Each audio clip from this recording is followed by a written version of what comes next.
Então eu quero trazer uma mensagem para vocês, uma mensagem, logicamente, de fé, de esperança, né? Porque a única mensagem que nós temos ouvido ultimamente, ou nesses últimos meses, são mensagens pessimistas, mensagens que, se você ficar ouvindo-as durante 5 minutos, demorará 5 horas para você limpar a sua mente. 5 horas. E porque você se carrega de má notícias. E tem pessoas que elas amam receber, ouvir e dar ouvido a notícias ruins, né? Por quê? Porque depois de elas ouvir essas notícias, elas vão rapidamente procurar alguém para repartir aquele lixo que ela trouxe na cabeça dela, que tem na cabeça dela, repartir com alguém, né? Repartir com alguém. Então, nós não queremos transmitir esse tipo de notícia, até porque o Senhor nos deu uma autoridade para levar boas notícias.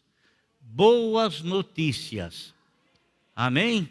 Muitas vezes pessoas dizem assim, fulano é irresponsável. Não, ninguém é responsável.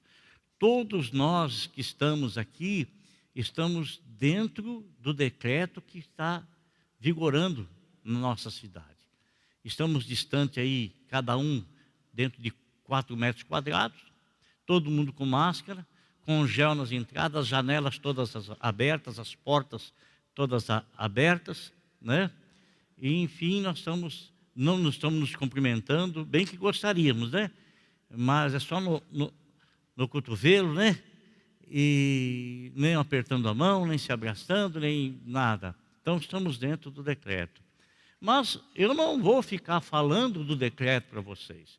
Eu não vou ficar falando das notícias que corriqueiramente você ouve o dia inteiro. Se você quiser ficar diante de uma televisão, você vai ouvir o dia inteiro.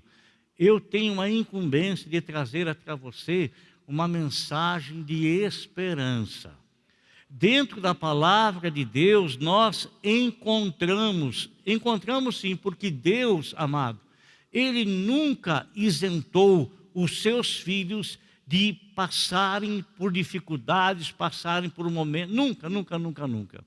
Aliás, o Senhor Jesus Cristo disse para os seus discípulos, disse o seguinte: olha, eu quero que vocês tenham consciência de que vocês estão vivendo no mundo, e de que no mundo vocês vão ter e passar por aflições.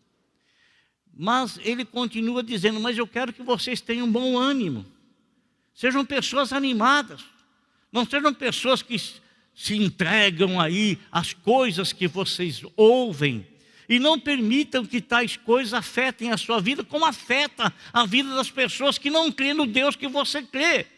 Num Deus que é poderoso, que é tremendo, que é grandioso, que é supremo e que é soberano. Eu olho a palavra de Deus e eu vejo escrito que o Senhor Jesus Cristo é o mesmo ontem, Hebreus 13:8, hoje e será eternamente o mesmo. Eu vejo a palavra de Deus e eu vejo Deus falando para o homem nunca se esquecer de que ele é pó. É pó, apenas pó. Pó, nada além disso. E esse pó, ele pode voltar ao pó, ele não sabe quando, mas é questão de segundos. E eu vejo, olhando para o Senhor Deus, e eu vejo a palavra direcionada a Ele, dizendo que os dias dele não têm fim, isso é, Ele é eterno. Não se conta dias, não se conta anos, não se conta tempo para Deus. A única pessoa que é eterna é Deus. Nós nos tornamos eternos a partir do momento que nós alcançamos a salvação em Cristo Jesus, porque a vida eterna está em Cristo Jesus. Quem tem Cristo Jesus, a tem. Quem não tem Cristo Jesus, não a tem. Naturalmente ou normalmente a pessoa viverá de 70, 80 e quem sabe até 90 anos, são casos raros. 90 anos. Mas, mais dias ou menos dias, tornará ao pó. Eu vejo o Senhor Deus, meus amados, permitindo tais situações que envolverem os servos dele, que a gente fica questionando, mas por que Deus não trouxe um livramento antes que tal coisa acontecesse?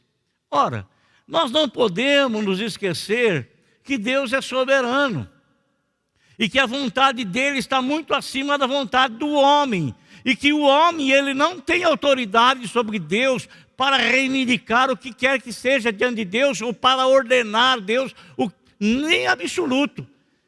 Nós não podemos trocar de lugar com Deus. Ele é o soberano, Ele é o Criador, Ele é que formou todas as coisas, Ele que me criou. Eu sou dele por direito de criação, sou dele por direito de salvação, porque ele me salvou, sou propriedade dele. E não ele minha propriedade para ele fazer o que eu quero, a hora que eu bem entender, a hora que eu querer, a hora que eu desejar. Não, Deus é soberano, Jesus é soberano. Ele é o supremo Criador dos céus e da terra, Criador de nós, nosso Criador. E eu vejo na palavra dele, meus irmãos, que Daniel, por sua fidelidade para com Deus, ele foi lançado na cova dos leões por uma trama feita para destituí-lo do cargo que ele ocupava, porque o rei lhe havia feito uma promessa de elevar mais o cargo dele por causa da fidelidade para com Deus, reconhecida pelo próprio rei. Quando o rei foi lançá-lo na cova dos leões, o rei disse para ele: ó Daniel, quem dera que o Deus a quem tu continuamente serves.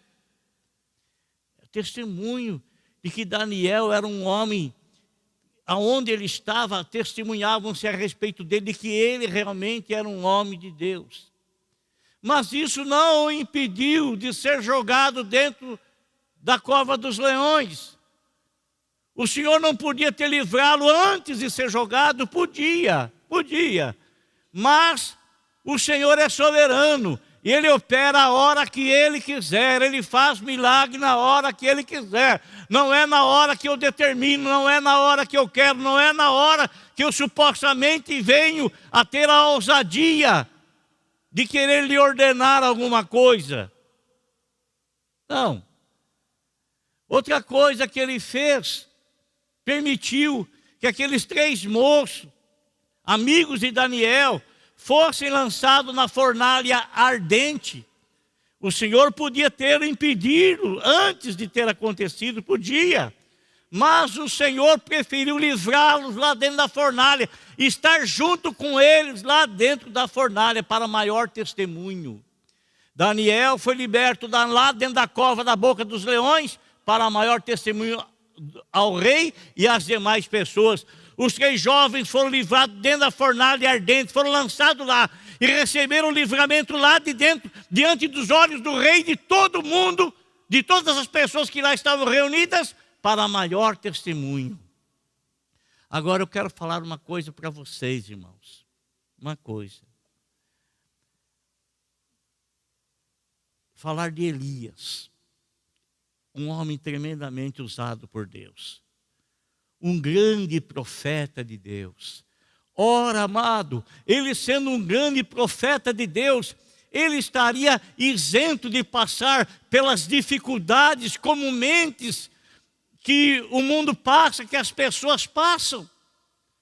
Eu não vejo local algum onde o Senhor diz que aquele que o serve estará isento de todas as dificuldades, estará isento de todos os problemas, estará isento de todas as enfermidades, estará isento. Não vejo isso na Bíblia Sagrada. Eu vejo sim que o Senhor me acompanhará todos os dias da minha vida. Isso não quer dizer que todos os dias da minha vida serão dias de saúde. Isso não quer dizer que todos os dias da minha vida serão dias de mar de rosa, de tranquilidade, de bênção. Não é isso, não. Não é isso, não. Eu não vejo desde Gênesis até Apocalipse, eu não vejo nada disso. Eu vejo sim o Senhor como nosso Deus amado, bendito e santo, guardando no momento em que Ele quer guardar, no momento em que Ele acha melhor guardar, e não guardando na hora que Ele não quer guardar. Aliás, Ele é soberano, a escolha é dEle, nós somos dEle, somos propriedades dEle. E vejam bem, amados, Elias era um homem tremendamente usado por Deus. Elias, ele era um homem que ele orava a Deus e caía fogo dos céus. Tanto que João e o seu irmão Tiago, num dado momento em que eles foram à frente do Senhor para lhe preparar pousada, chegam lá nessa cidade chamada Samaria, ninguém quis recebê-los, e ninguém quis receber e preparar hospedagem ou dar hospedagem para o Senhor Jesus, porque ele era judeu e os samaritanos não se davam com os judeus. Tiago e João voltam revoltadíssimos. Eles chegam para o Senhor meio sem graça, porque eles não entenderam o posicionamento daquelas pessoas que rejeitaram hospedar o Senhor. Eles disseram para o Senhor: Senhor, ninguém quis te receber. O Senhor não quer que a gente mande cair fogo do céu, igual Elias mandou, e consuma todo aquele povo lá? Olha só. Então Elias, ele era uma referência de homem de Deus. Elias era alguém que tinha feito algo extraordinário pelo poder do Senhor, sendo usado pelo Senhor. Elias, numa ocasião, onde ele desafiou 850 profetas, 450 profetas de Baal e 400 profetas de outra divindade lá. Esses sacerdotes todos haviam sido admitidos no sacerdócio por Jezabel, esposa do rei Acabe, que contra a vontade de Deus casou com uma pessoa estrangeira que não fazia parte do povo de Deus. Essa mulher trouxe uns costumes terríveis e ela, aos poucos, ela foi exterminando os profetas de Deus para estabelecer profetas que ela trouxe de deuses estranhos. E houve um grande desafio que Elias fez com esses profetas. E você sabe o que aconteceu. Elias orou ao Senhor e caiu fogo do céu e consumiu o holocausto, o desafio que foi feito.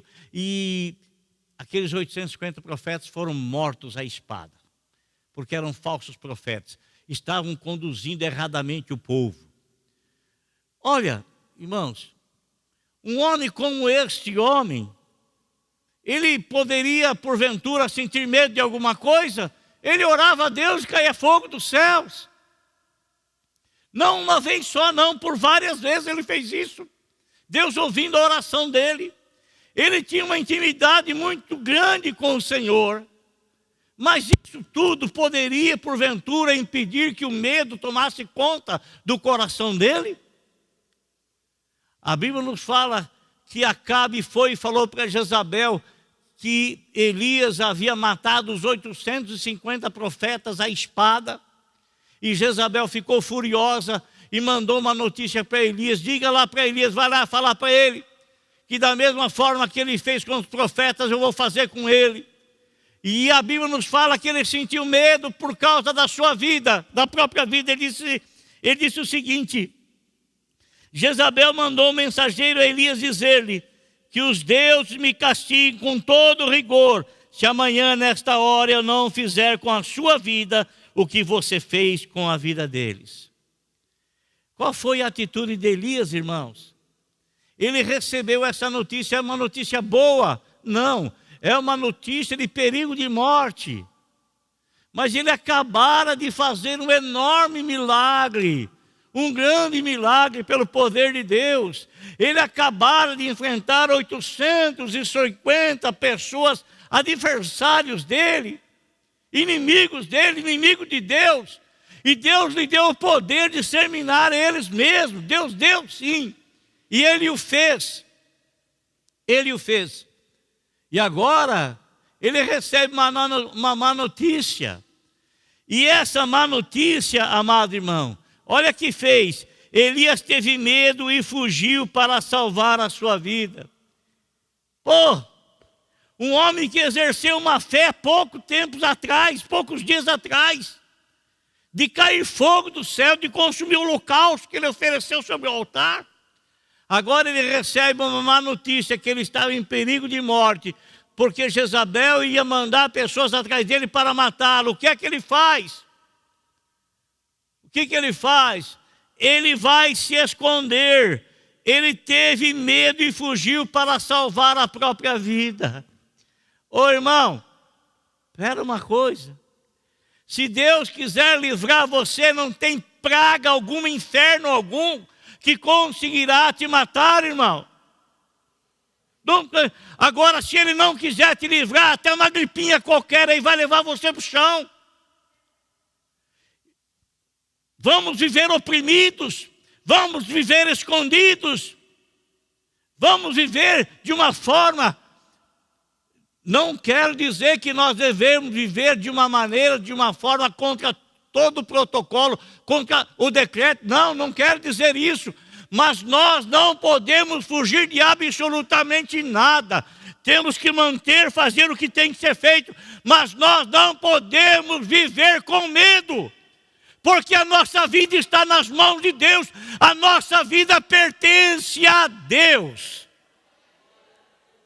E se Ele quiser nos livrar, não tem inferno algum que consiga nos matar. Mas se Ele não quiser, meu irmão, não precisa ser jogado na cova dos leões. Não precisa ser jogado na fornalha ardente. Não precisa. Se Ele falar assim, 320, é a sua senha, meu amigo, tchau e bênção. É porque a morada tua 320 já está preparada lá no céu. Então não temos que viver com medo. Não estou dizendo isso para sermos negligentes, não. Mas nós não devemos entrar dentro de uma caverna e ficarmos lá dentro dessa caverna. Ficarmos dentro dessa caverna. Ter medo de tudo e todos. Porque se tal coisa tiver que suceder a você, isso vai pegar você na sua própria casa. Então, meus irmãos, ele ficou com medo e fugiu para salvar a própria vida. Fugiu, deu no pé. E é interessante, meus irmãos, que a Bíblia nos fala que ele foi em Berseba de Judá, e ali ele deixou o servo dele. Eu fiquei muito intrigado com essa palavra. Ali ele deixou o seu servo. Esse homem que acompanhava Elias não viria a ser sucessor dele, porque esse homem não era Eliseu que fora escolhido para ser sucessor de Elias. Eu não sei quem era esse homem, esse jovem, mas eu sei que ele não foi escolhido para continuar na caminhada com Elias, porque Elias deixou ele de lado, para vir posteriormente escolher a Eliseu. Mas a Bíblia nos fala, meus irmãos, que ele deixou o servo dele ali e ele andou o caminho de um dia. Entrou no deserto. Hoje à tarde, a missionária Cassinha estava pregando uma mensagem. E desde manhã eu estava lendo essa mensagem, eu a convidei para pregar, e ela pregou a mensagem e ela falou muito a respeito do deserto. Muito. E eu estou aqui falando do deserto. Deserto, logicamente, é um deserto. É um lugar que não tem vida, que não tem absolutamente nada. Ninguém habita ali, ninguém mora ali. Tem as pessoas nômades que vivem, mas nós não conhecemos o deserto fisicamente. Nós não conhecemos. Mas, irmãos, a Bíblia nos fala aqui que ele entrou no deserto. andou um dia. Amado, e o que lhe acompanhou no deserto? Estão querendo tirar a minha vida, estão querendo tirar a minha vida, estão querendo tirar a minha vida, estão querendo tirar a minha vida. Isso foi o que lhe acompanhou no deserto, durante um dia de caminhada. E como é que eu sei disso? Eu sei pela oração que ele fez a Deus. A Bíblia nos fala assim, que depois de um dia de caminhada, ele sentou debaixo de um gieste, ou um zimbro. Zimbro ou gieste, gesta, melhor dizendo, é uma árvore frondosa, muito linda, muito bonita, um perfume tremendo. Ele deitou ali, cansado. A Bíblia nos fala que ali ele sentou-se e orou ao Senhor. Que tipo de oração ele fez? A Bíblia fala assim, que ele orou pedindo a morte. Oh, se ele estava pedindo a morte, por que ele fugiu lá de Jezabel? Por que ele fugiu de lá, irmão? Se ele foi orar, pedir a morte, por que ele fugiu dela, ficasse lá, se entregasse para ela lhe matar? Mas na verdade, irmão, ele estava muito cansado. Na verdade, ele estava esgotado. Na verdade, ele tinha alguns pensamentos que não eram verdade na mente dele. Era verdade que Jezabel procurava assim tirar a vida dele. Mas ele tinha pensamento de que somente ele restou lá como servo de Deus. Somente ele, mais ninguém. Ele achou que Jezabel já tinha matado todos os profetas do Senhor. E isso não era verdade. Não era verdade. Mas era uma verdade fabricada na mente dele. Muitos de nós fazemos assim. Nós ouvimos determinadas coisas e fabricamos as piores ideias na nossa mente. Ficamos deprimidos. Fugimos, nos escondemos. Fugimos do quê? Nos escondemos de quê? Trazendo para a nossa mente só notícias ruins. Notícia de abatimento, de aborrecimento. Só notícia ruim. Nos enchemos como se fosse uma lata de lixo. De más notícias, de notícia que não presta. O que é que vai gerar isso em você? Vida? Vai gerar vida? Vai gerar doença, aborrecimento, abatimento, desânimo. Vai perder toda expectativa, toda perspectiva. Vai perder tudo que gira em torno da vida, você vai perder. Foi assim que ele ficou. Ele ficou num estado depressivo. Depressivo. Sabe por quê? Por causa de aceitar más notícias e trazer isso para dentro dele e fazer daquilo uma verdade, como se ela não jamais fosse mudada, jamais fosse transformada, jamais. E eu vejo aqui, meus irmãos, que ele chega e ele, olha que ousadia, ele fala para Deus: Senhor, chega, me tira, me mata. Eu não quero mais. Eu não sou melhor do que os meus pais. Eu já vivi mais do que a vida dos meus pais. Eu não sou melhor que os meus antepassados. Pode me recolher, pode me levar, pode me... Irmão, a oração do homem não muda os desígnios que Deus tem para a vida dele. Se Deus traçou algo para você, se Deus traçou algo para mim, não adianta eu querer mudar. Não adianta, não adianta. Deus, ele continua sendo soberano, supremo. Olha, o que o Senhor faz? Ele deita, depois de ele ter orado, estava sentado e orou, ele deitou. E quando ele estava deitado, descansando, o anjo do Senhor veio lá e o sacudiu. Falou para ele assim: acorda, come e bebe. A Bíblia nos fala, irmão, que ele acordou, e ele procurou, e ele viu ao lado da cabeça dele, havia um pão assado sobre brasas quentes, e um jarro de água. Pão e água. Pão e água.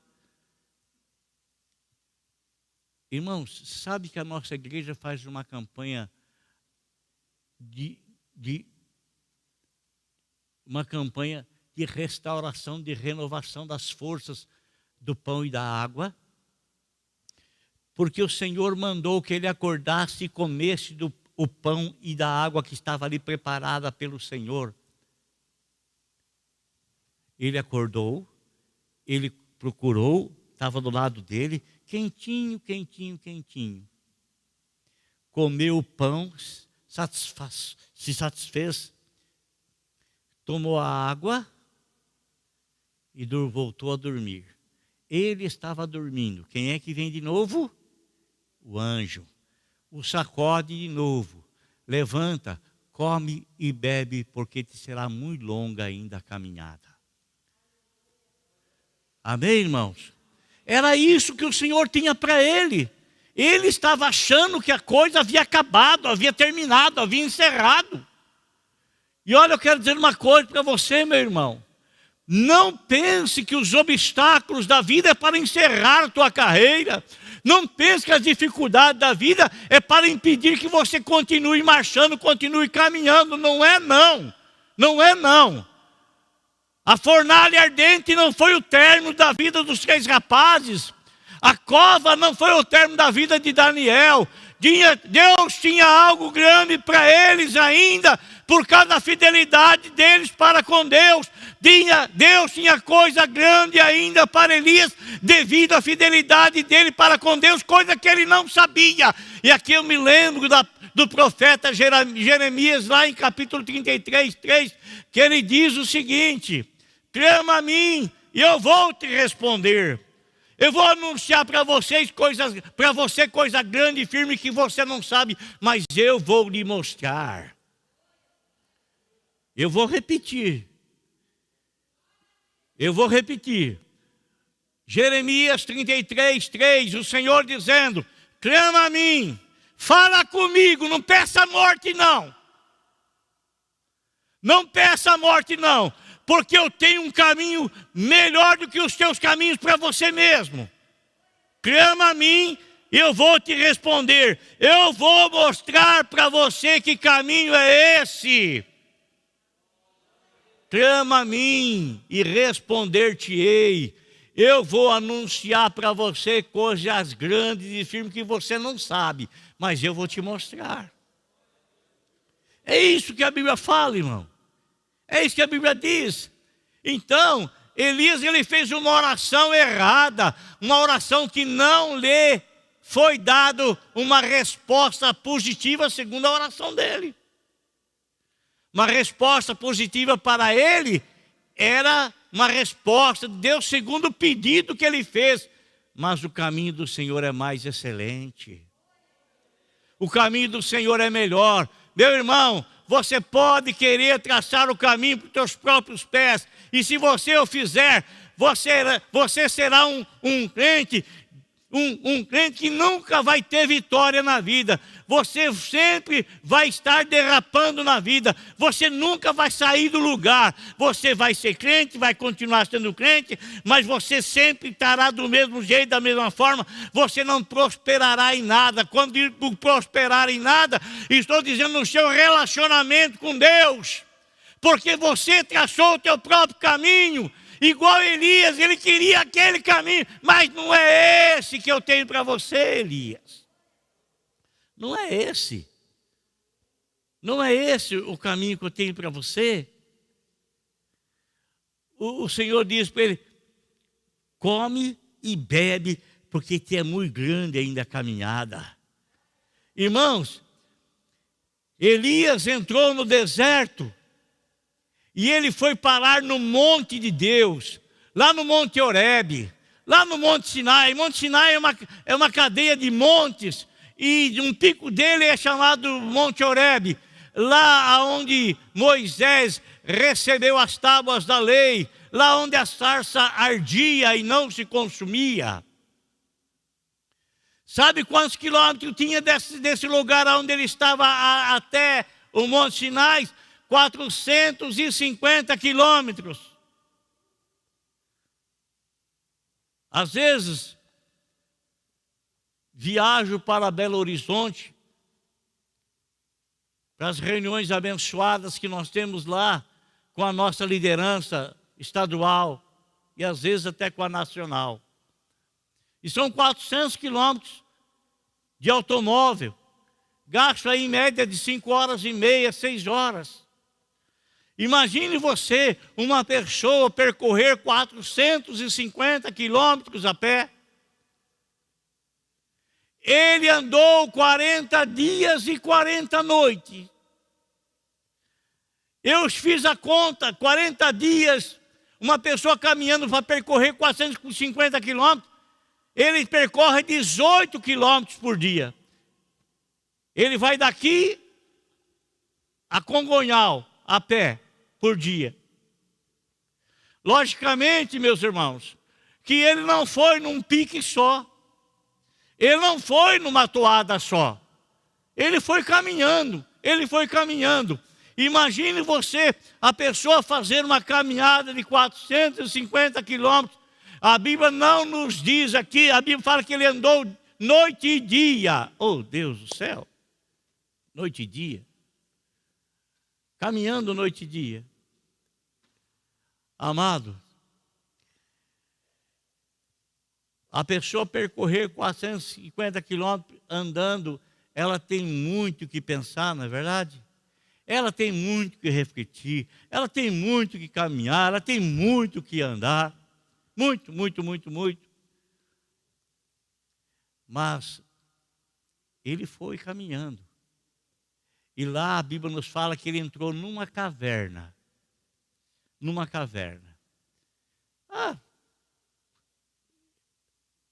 E às vezes, amado, a condição da pessoa, muito embora sendo um servo de Deus, ele está com a mente tão envolvida com pensamentos de morte, pensamentos negativos, pensamentos, tantos e tantos e tantos pensamentos, que ele entra dentro de uma cova, ele entra dentro de um labirinto. Ele estava lá da cova, aí o Senhor fala para ele: o que é que você está fazendo aqui? O que você está fazendo aqui? Ele queria ter um contato íntimo com Deus.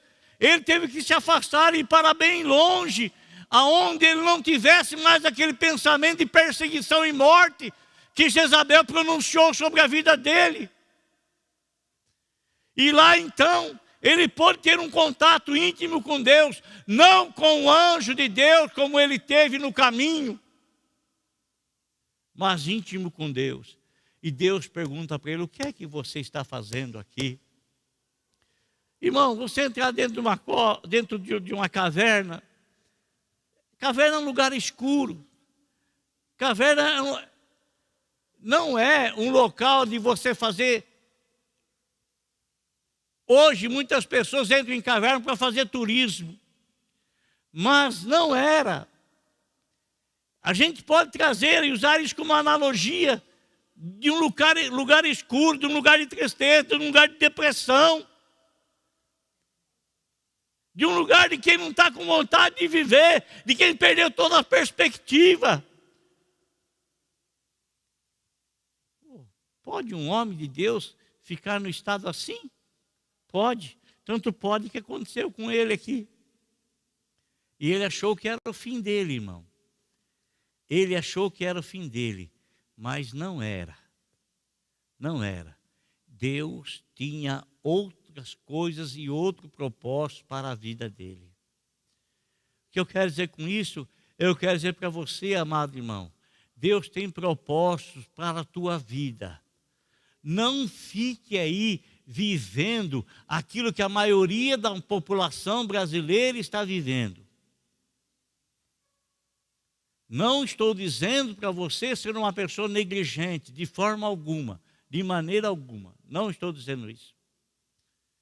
Mas também não estou dizendo para você entrar numa caverna e ficar lá escondido naquela caverna, Não estou dizendo isso para você.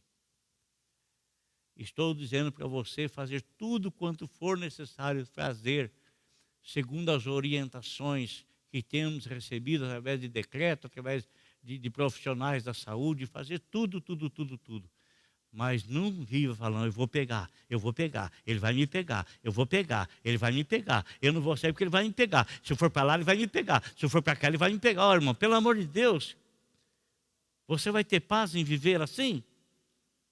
Não. Habite no esconderijo do Altíssimo e permita que o Senhor proteja a tua vida, guarde a tua vida, porque lembra que eu vou falar para você, irmão. Guarde o que eu vou falar para você. Guarde. Nós estamos sujeitos, sim. Estamos sujeitos, sim. Mas isso não quer dizer que o nosso Deus não é poderoso para nos guardar. Ele é poderoso, sim. E se Ele não quiser nos guardar, não adianta você limpar a mão com álcool, não adianta você pôr coisa no nariz, não adianta você querer ficar... Não adianta. Essa é a realidade. Essa é a realidade. Amém? Glória a Deus. Então, em frente, caminhando, indo em frente, se protegendo sim, mas não enfiado dentro de uma caverna. Não se escondendo numa caverna. Em nome de Jesus. Amém? Vamos orar. Feche seus olhos, por favor. Você, meu amigo que está me assistindo aí, que o Senhor te proteja, que o Senhor te guarde, que o Senhor tenha as mãos dele estendidas sobre a tua vida. Lógico, faça a sua parte, faça tudo quanto te é necessário fazer segundo as orientações que temos. Faça tudo, exatamente, mas não deixe de viver. Não deixe de viver. Não entre dentro de uma caverna e fique escondido lá. Não resolve. Viva a vida debaixo da proteção que nos é orientado a ter.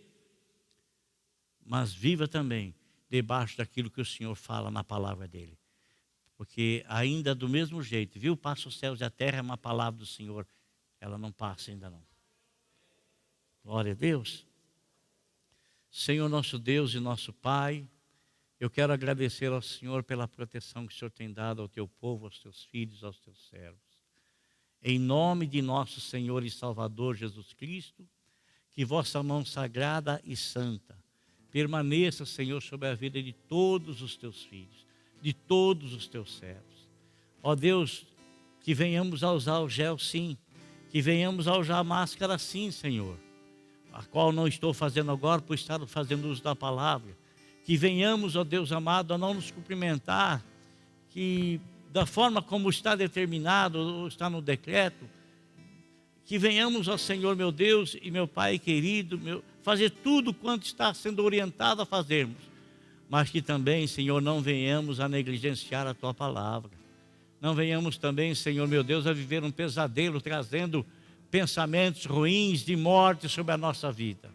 Senhor, eu peço que o Senhor abençoe a todos os teus filhos, que o Senhor continue guardando a todos os teus filhos, que o Senhor continue protegendo a todos os teus filhos, em nome de Jesus, porque seguimos a orientação dos homens, mas não deixamos de seguir também a orientação divina. Pai, em nome de Jesus, abençoe todos os irmãos que estão nos assistindo nesse momento. Que tuas mãos sagradas e santas estejam sobre eles, acompanhando-os, guardando-os e livrando-os de todo mal. Que a tua presença e a tua bênção permaneça sobre a vida de todos eles para a glória do teu santo nome. Assim também sobre a vida de todos os teus filhos que aqui estão. E guarde, Senhor meu Deus, esta cidade. Guarde, Senhor meu Deus, as pessoas que estão infectadas, ó Senhor, para que isso não tenha progresso na vida deles, para que tenha um limite, Senhor. E em nome de Jesus, ó Pai querido e Pai santo, dá a tua bênção, Senhor, meu Deus, à nossa cidade. Dá a tua bênção, Senhor, meu Deus, ao nosso estado. Dá a tua bênção, Senhor, meu Deus, à nossa nação. em nome de nosso Senhor e Salvador Jesus Cristo. Amém.